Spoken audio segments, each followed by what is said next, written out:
ಯಾಕೆ ಸೀನಿಯರ್ ಹೀಗೆಲ್ಲ ಮಾತಾಡ್ತಿದ್ಯಾ? ಆ ಎಮ್ಮನ್ ಗಂಡನ್ನ ದೀಪಿಕಾ ಶೂಟ್ ಮಾಡಿ ಸ್ಥಿತಿಗೆ ತಂದಿದ್ರು. ಅವನು ಸತ್ತು ಬದುಕ್ತಿದ್ರು. ಅವಳು ಏನು ಮಾತಾಡದೆ ಕಂಪ್ಲೇಂಟ್ ನ ವಾಪಸ್ ತಗೊಂಡು ನನ್ನೆಲ್ಲ ಕಾಪಾಡಿದಾಳೆ. ಅದಕ್ಕೆ ನಾವು ಇಷ್ಟಾದ್ರೂ ಕೃತಜ್ಞತೆ ತೋರಿಸ್ತಾ ಇದ್ರೆ ಹೇಗೆ ಹೇಳು? ಅದು ಅಲ್ಲದೆ ಅವಳು ದೀಪಿಕನ ಬಿಡಿಸ್ಬೇಕಾದ್ರೆ ಹಾಕಿದ ಕಂಡೀಷನ್ ಇದೆ ತಾನೆ? ಅವಳ ಗಂಡನ್ನ ಅವಳನ್ನ ಹುಷಾರಾಗೋ ತನಕ ಇಲ್ಲೇ ಇಸ್ಕೋಬೇಕು ಅಂತ ತಾನೆ? ಅದು ನಿಜಾನೇ ಜೂನಿಯರ್. ಆದ್ರೆ ಈ ವಿಷಯವಾಗಿ ನೀನು ಮಾತಾಡೋದು ಬೇಡ ಸೀನಿಯರ್. ನಾವು ಮಾತು ಕೊಟ್ಟಿದ್ದೀವಿ, ಅದನ್ನ ಹೇಗೆ ಮರೆಯೋಕ್ಕಾಗತ್ತೆ? ಅದಕ್ಕಿಂತ ಹೆಚ್ಚಾಗಿ ಇದು ನಮ್ಮ ಕರ್ತವ್ಯ. ಅವ್ನು ಮೊದಲಿನ ಥರ ಆಗೋ ತನಕ ನಾನು ಮಾತ್ರ ಅವನ್ನೆಲ್ಲೂ ಕಳಿಸಲ್ಲ.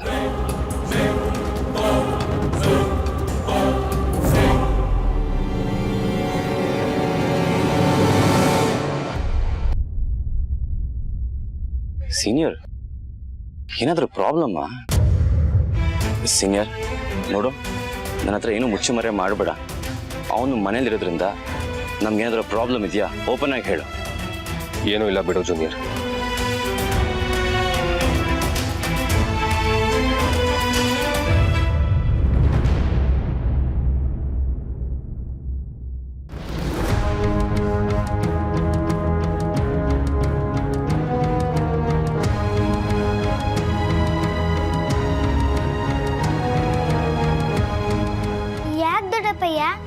ಯಾಕೆ ಹಿಂಗಿದ್ದೀರಾ?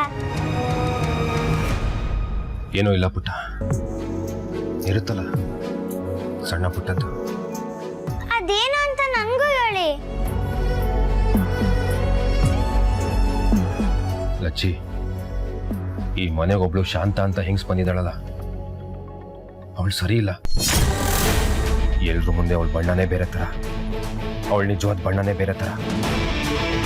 ಅವಳು ಮನಸ್ಸು ಮೈಯಲ್ಲೆಲ್ಲ ಬರೀ ವಿಷನೇ ತುಂಬಿಕೊಂಡಿದ್ದಾಳೆ.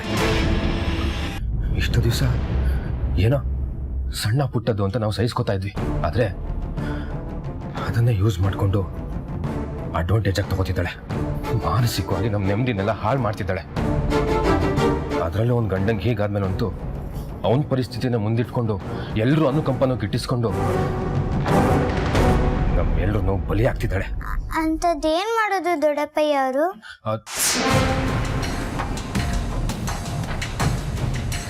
ಅದೆಲ್ಲ ನಿನ್ಗೆ ಅರ್ಥ ಆಗಲ್ಲ ಬಿಡು ಲಚ್ಚಿ. ಅದ್ಯಾವುದೋ ಒಂದು ಹಳೆ ಲವ್ ಸ್ಟೋರಿನ ಇಟ್ಕೊಂಡು ನಮ್ಮೆಲ್ಲರೂ ಹೇಗೆ ಕಾಡ್ತಿದ್ದಾಳೆ ಅಂದರೆ. ಲವ್ ಸ್ಟೋರಿನ ಬೇಡ ಬಿಡು ಕಂದ, ನಿನ್ನ ಪುಟ್ಟು ತಲೆಗೆ ಇದೆಲ್ಲ ಹೋಗಲ್ಲ. ನನ್ನ ತಲೆಯಿಂದ ಅಂತೂ ಈ ವಿಷಯ ಹೋಗ್ತಾ ಇಲ್ಲ. ತಲೆ ಕೆಟ್ಟೋದಂಗಾಗಿದೆ. ಏನು ಮಾಡಬೇಕು ಅಂತಲೇ ಗೊತ್ತಾಗ್ತಿಲ್ಲ. ಲಚ್ಚಿ, ನೀನು ನನಗೆ ಹೆಲ್ಪ್ ಮಾಡ್ಬೋದು, ಮಾಡ್ತೀಯಾ? ನೀವೇನು ಹೇಳಿದ್ರು ಮಾಡ್ತೀನಿ. ಹಾಗಾದರೆ ಈಗಲೂ ಶಾಂತ ಹತ್ರ ಹೋಗಿ ಈ ಮನೆಯವ್ರಿಗೆ ಯಾವ ತೊಂದರೆನೂ ಕೊಡಬೇಡ ಅಂತ ಒಪ್ಸೋದಕ್ಕಾಗತ್ತಾ? ಇದೊಂದು ಸಹಾಯ ಮಾಡೋಕ್ಕಾಗತ್ತಾ ಹೇಳು? ಆಗಲಿ, ಮಾಡ್ಕೊಡ್ತೀನಿ ಬಿಡಿ. ಆದರೂ ತೊಂದರೆ ಅಂದರೆ ಯಾವ ಥರ ಅಂತ? ಆ ಶಾಂತ ನನಗೆ ಶತ್ರುನ, ನನಗೆ ನಾನೇ ಶತ್ರುನ, ಅಥವಾ ಗಿರಿಜಮ್ಮ ನನಗೆ ಶತ್ರುನ? ನನಗೊಂದು ಅರ್ಥ ಆಗ್ತಿಲ್ಲ ಲಚ್ಚಿ.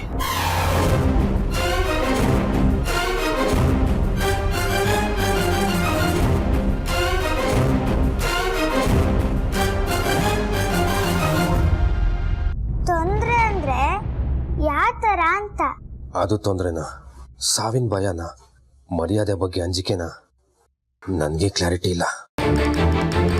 ಆ ಶಾಂತ ನನಗೆ ಶತ್ರುನ, ನನಗೆ ನಾನೇ ಶತ್ರುನ, ಅಥವಾ ಗಿರಿಜಮ್ಮ ನನಗೆ ಶತ್ರುನ? ನನಗೊಂದು ಅರ್ಥ ಆಗ್ತಿಲ್ಲ ಲಚ್ಚಿ. ಗಿರಿಜ ಅಂದ್ರಲ್ಲ, ಯಾವ ದೊಡ್ಡಪ್ಪಯ್ಯ ಅವರು? ಅವರು ನಿನಗವ್ರು ಗೊತ್ತಿಲ್ಲ ಬಿಡುಕಂದ. ನೋಡು ಲಚ್ಚಿ, ನಾನು ಹೇಳಿದಷ್ಟು ಮಾಡೋ ಹಾಗಿದ್ರೆ ಮಾಡು, ನಾನಿನ್ನೇನು ಕೇಳಬೇಡ ಪ್ಲೀಸ್.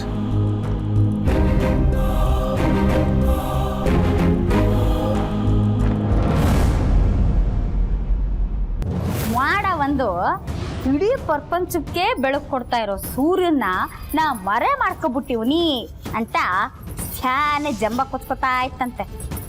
ಆಗ ಒಂದು ಸಣ್ಣ ಬಿರುಗಾಳಿ ಬತ್ತಿದಂಗೆ ಈ ಮಾಡ ತುರಾಡ್ಕೊಂಡು ಪತ್ತೆ ಇಲ್ದಂಗೆ ಹೊಂಟೋಯ್ತಂತೆ. ಹಂಗೆ ಈ ಮನ್ಯಾಗಿರೋ ಮಾಡಗಳು ಈ ಶಾಂತ ಅನ್ನೋ ಸೂರ್ಯನ ಗೆದ್ಬಿಟ್ಟಿವ್ನಿ ಅಂತ ಸ್ಯಾನೆ ಹಾರಾಡ್ತಾವೆ. ಅರಳಿ 2 ದಿನ ಹಾರಾಡ್ತಾರೆ. ಒಂದು ಗಾಳಿ ಬರ್ತದೆ, ಅಲ್ಲ ಬಿರುಗಾಳಿ ಬರ್ತದೆ. ಆಗ ಇವರೆಲ್ಲ ಇಲಾಸ ಇಲ್ದಂಗೆ ಹೊಂಟೋಯ್ತಾರೆ. ಅದನ್ನ ಮರಿಬ್ಯಾರ್ದು. ಅಥವಾ ಇದ್ಯಾಕತ್ತವ ಹಿಂಗ್ ಬೆಚ್ಬಿಟ್ಟೆ? ಅಯ್ಯೋ, ನಾ ಏನೋ ಯೋಚನೆ ಮಾಡ್ತಾ ಇದ್ನ, ನೀ ದಿಢೀರ್ನೆ ಬಂದ್ಬಿಟ್ಟಲ್ಲ, ಅದಕ್ಕೆ ಮುಂಟಾಡ್ಬಿಟ್ಟೆ. ನೀನೊಂದು ಪ್ರಶ್ನೆ ಕೇಳ್ಬೇಕು ಕಣತೆ. ಅವತ್ ನೀನಂತಾವ ಏನ್ ಮಾತಾಕೊಂಡಿದ್ದೆ? ಮಾತಾ? ಯೋನ್ ಮಾತು? ಓ, ನಿಮ್ಮ ಅವನ ಹೆಸರು ಗಿರ್ಜವ್ವ. ನಮ್ಮ ಹಳ್ಳಿ ಸಂಪಿಗೆ ಹಳ್ಳಿ ಅಂತ ಯಾರಿಗೂ ಹೇಳ್ಬೇಡ, ಅವ್ಗೇನಾದ್ರು ಹೇಳಿದ್ರೆ ನಿಮ್ಮ ಅಪ್ಪಯ್ಯ ಸಿಕ್ಕಕ್ಕಿಲ್ಲ ಅಂತ ಹೇಳಿದ್ದೆ ತಾನೇ. ನಾನ್ ಮಾತು ಕೊಟ್ಮೇಲೆ ಅದನ್ನ ಯಾವ ತರ ತಪ್ತೀನ? ಹಂಗಾರೆ ಯಾಕೆ ಸಾಗರ್ ದೊಡ್ಡಪ್ಪನ ಹತ್ರ ಏನೇನು ಮಾತಾಡಿ ವ್ಯಾಸ ಮಾಡ್ತಾ ಇದ್ಯಾ? ಓಹೋ, ಹಂಗಾರೆ ನಿನಗೆ ನನ್ಕಿಂತ ಅದ್ಯಾರೋ ಬಾಡ್ಗೆ ದೊಡ್ಡಪ್ಪನೇ ಮುಖ್ಯ ಆಗ್ಬಿಟ್ನ ನಿನ್ಗೆ? ಅವನ್ ಮಾತು ಕೇಳ್ಕೊಂಡು ನಂಗೆ ದಬಾಸಕ್ ಬಂದಿದ್ದಿ? ಅವ್ರು ಯಾರು ಅಲ್ಲ ಅಥವಾ ದಿಟ್ವಾಗ್ಲೂ ನಮ್ ದೊಡ್ಡಪ್ಪ ಇದ್ದಂಗೆನೆಯ. ಅವ್ರುವೆ ಅವ್ರ ಹೆಂಡ್ರುನುವೆ ನನ್ನ ನೆತ್ಮಗಿಗಿಂತ ಸಂದಾಕ್ ನೋಡ್ಕೊಂಡವ್ರೆ. ಅದ್ರ ಜೊತೆಗೆ ನನಗೆ ಹಾಡು ಹೇಳ್ಕೊಟ್ಬಿಟ್ಟು ಗುರುನ ಆಗೋರೆ. ಅಂತವ್ರ ಮುಂದೆ ನೀನ್ ಯಾಕೆ ಗಿಜ್ಜವ್ವನ ಹೆಸರು ತಗೊಂಡೆ? ಏನಚ್ಚಿ, ಹಂಗಾರೆ ನಾ ವಯ್ಯಂತವ ಗಿರ್ಜನ್ ಮಿಸ್ಸಿ ಏನೇನು ಹೇಳಿದ್ನೋ ಅದನ್ನೆಲ್ಲ ನಿಮ್ಗೆ ಹೇಳ್ಬಿಟ್ನಾ? ಹ್ಞೂ, ಹೇಳಿದ್ರು.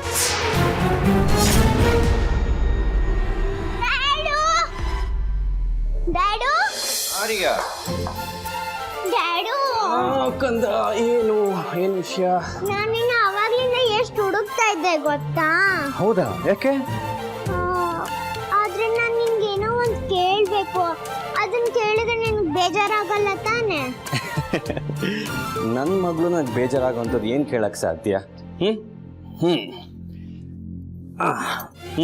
ಕೇಳು, ಏನದು? ಡ್ಯಾಡು, ಬದ್ರಿನಾಥ್ ಚಿನ್ನಿ ಅವ್ರ ಗುರು ಯಾರು? ಐ ಮೀನ್ ಅವ್ರ ಸಂಗೀತ ಯಾರ ಹತ್ರ ಕಲ್ತಿದ್ದು ನಿನಗ್ ಗೊತ್ತಾ? ಯಾಕೆ? ಆಕ್ಚುಲಿ ನನ್ಗೆ ಅವ್ರ ತರ ರ್ಯಾಪ್ ಸಿಂಗರ್ ಆಗ್ಬೇಕು ಅಂತ ಆಸೆ dad. I love rap like anything, you know. ನಿಜವಾಗ್ಲೂ ಹೇಳ್ತಿದ್ಯಾ? ನಿಜವಾಗ್ಲೂ ಆ ಟೈಪ್ ಆಫ್ ಮ್ಯೂಸಿಕ್ ಕಲಿಯಕ್ಕೆ ಇಷ್ಟನಾ? I love it dad. ನಿಮ್ಗೆ ಆ ಮ್ಯೂಸಿಕ್ ಕಲಿಯಕ್ಕೆ ಇಂಟ್ರೆಸ್ಟ್ ಇದೆ ಅಂದ್ರೆ ನಾನು ಖಂಡಿತ ಏರ್ಪಾಡು ಮಾಡ್ತೀನಿ. ಹೌದಾ ಡ್ಯಾಡು? 100%.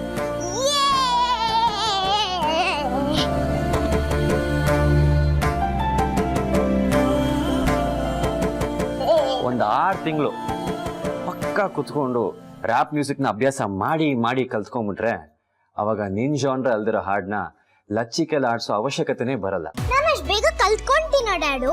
ಆಸಕ್ತಿ ಅನ್ನೋದು ನಿನ್ನಲ್ಲಿ ಹುಟ್ಕೊಂಡಿದೆಯಲ್ಲ, ಖಂಡಿತ ಬರುತ್ತೆ.